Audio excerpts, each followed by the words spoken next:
This is Paul. The omitting of evidence. Yeah, false evidence. Now, it would be false evidence to say that I made all the financial decisions of the family. Yeah. When I bought a house across the street from the Washington State School for the Blind so that our, yes, daughter could go there.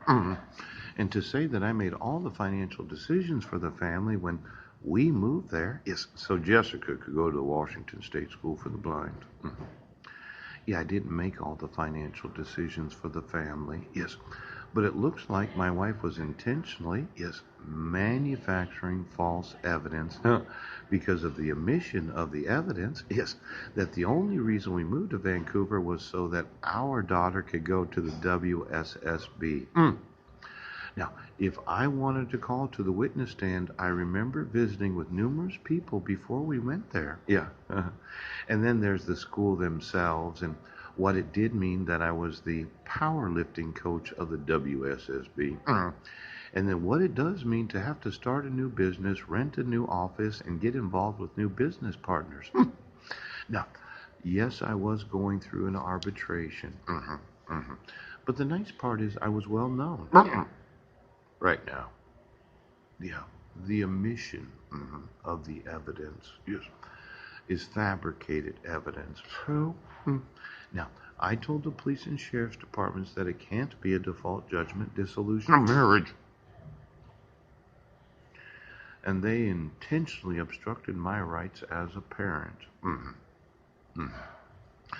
There was no reason to move to Vancouver other than Heidi's daughter needed to go to the blind school. Yes. And that's why we sold the house in Sequim. Yeah. And we bought the house in Vancouver. Yes. And the debt that we had together as a family. Yeah. We agreed that that was what we wanted to do. Yes.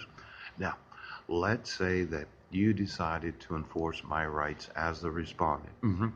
And as I just informed you, yeah, it cannot be a default judgment. It can't be.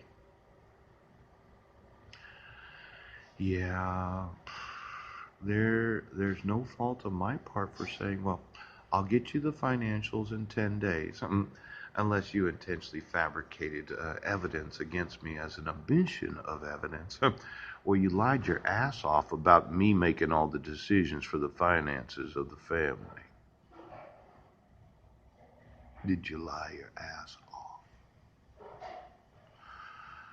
I would say you did. Yes. There was no reason for me to move from Sequim, Washington, other than an audit from FINRA, where I was never found guilty of anything. Yeah. I moved there because of the WSSB right now. Now, for the idiot judges that think that I'm not going to put you in prison, I am going to put you in prison. And for those district court judges that don't think that I have some federal questions that I'm going to ask of the judges of the state of Washington, you'd be wrong. Federal question. Yes. How do you issue a default, yes, judgment, dissolution of marriage, yes, without the petitioner admitting to the court, yes, that for 10 years of marriage, we together made the financial decisions of the family? Federal question.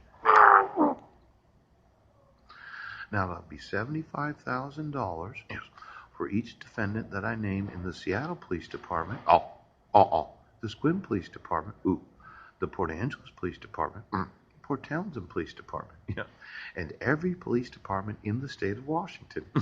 The federal questions are for the